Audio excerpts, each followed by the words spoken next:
Hey guys, welcome back to another episode of Third Coast Reptile right here on YouTube. Today we're going to work on something that helps you save some money. I know I like saving money, and that is our mealworm farm. I'm actually going to be doing this from scratch again. I've kind of let this go over the last few months, and we're going to start brand new right here, right now on Third Coast Reptile.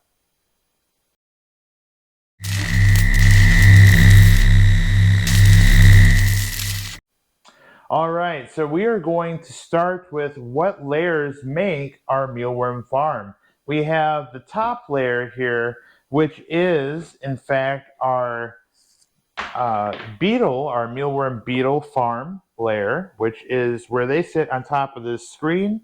They mate here, and then the eggs actually fall through this mesh down into this layer, which is our next layer, and that is our actual mealworm layer. This is where they actually grow, and this is where you would harvest your mealworms to consume, for your lizards to consume. I don't think you'd want to eat mealworms per se, although they are a good protein source, kind of saying. From this point here, they'll turn into pupa, which is the middle stage between worm and bug, or beetle rather. And you take the pupa out of here, and you're going to be putting them into this separate container itself, like so.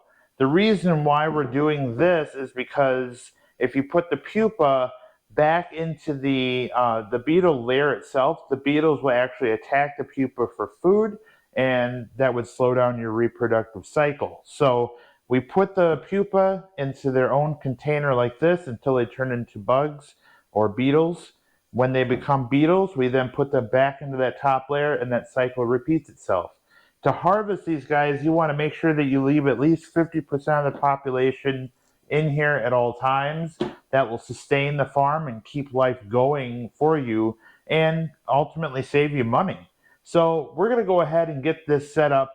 Right. Since we're going to be concentrating right on the mealworm section, because that's what we're going to be starting with, we're going to work on this layer only today. We're going to set aside the beetle layer, and we're going to be setting aside the pupa layer because we obviously don't have pupa or beetles yet. So you can go to your local pet store. You can grab yourself a good starter set here. I have a 500 count. You can go up to 1,000, whatever you feel comfortable with to start your farm. More the merrier, obviously, in this situation. And we're going to go ahead and open our container. And there they are. Now these are larger. These are the giant mealworms, and that's what I'm going to be using in this farm. We're going to go ahead and just dump them right in here like so. And they'll be fat and happy in there. Now, the mealworms themselves, they actually eat oatmeal.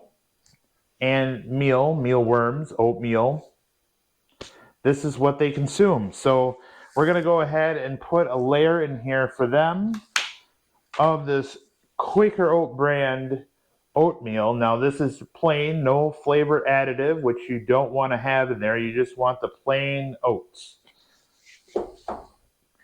On a side note too, you want to make sure that you actually bake these oats as well, because there's meal mites that can be in this stuff as well, and that can destroy your farm. So you want to make sure that you microwave this stuff or nuke it for about 2 minutes per pound.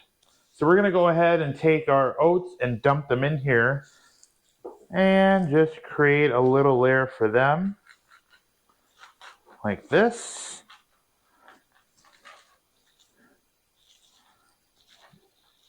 Get this nice and done. Set that aside and even this out for these guys. Good. I'll put a little bit more in here.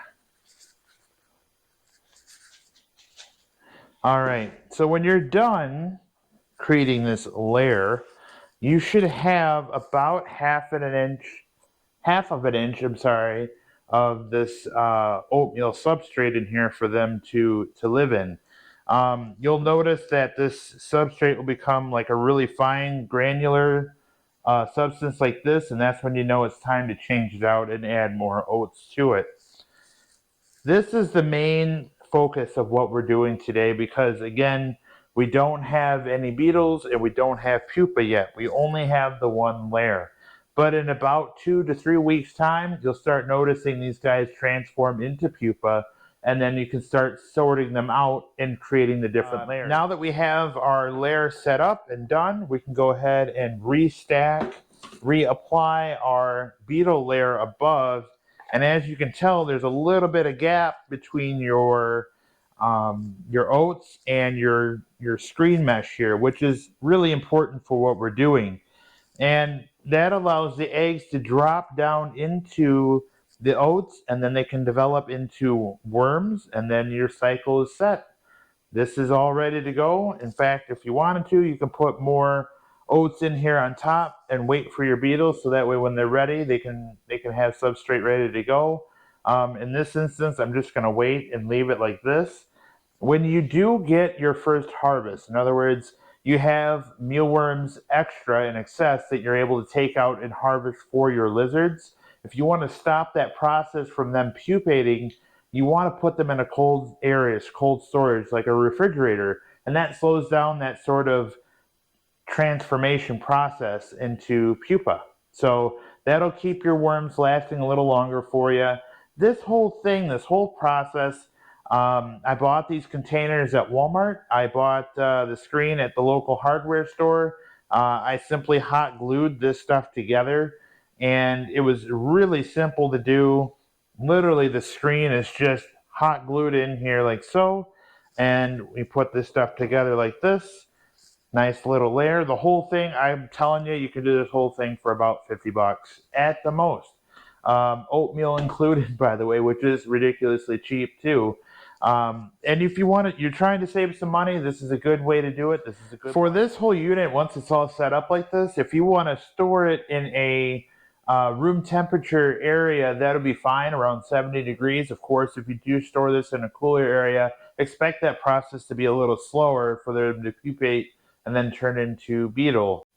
Now, when it comes to gut loading your insects, your mealworms, superworms, etc., you do that right here in the farm. So what you want to do in this mealworm layer, you actually want to add in things that contain the nutrients and vitamins that you want your lizard to eat, giving that food right directly to your mealworms. Another method to doing that as well is when you give them, when you're ready to serve them rather, you dust them with calcium, and then they get that calcium by consuming the worms, and that helps them along the way with the nutrients and living healthy and stuff. And you got it right. You know what I'm talking about. Now, when it comes to superworms, you can do a similar setup. However, the only difference, for them to pupate, they have to feel comfortable and secure. So you actually have to take each superworm and put them in their own little container by themselves, and then they'll pupate and turn into beetles. And then that process can change. You can put the beetles in a screen mesh just like this. The eggs will then fall into the oatmeal. Then they become the superworms themselves, and they'll look very similar to the mealworms when they're in their infant state before they start actually molting. And when they molt, that means their shells coming off and they're getting bigger. So very similar process. You can apply this to superworms as well. I think that'll wrap it up for this episode. Again, thanks for watching. If you like what we've done here, like, subscribe, and catch you next time.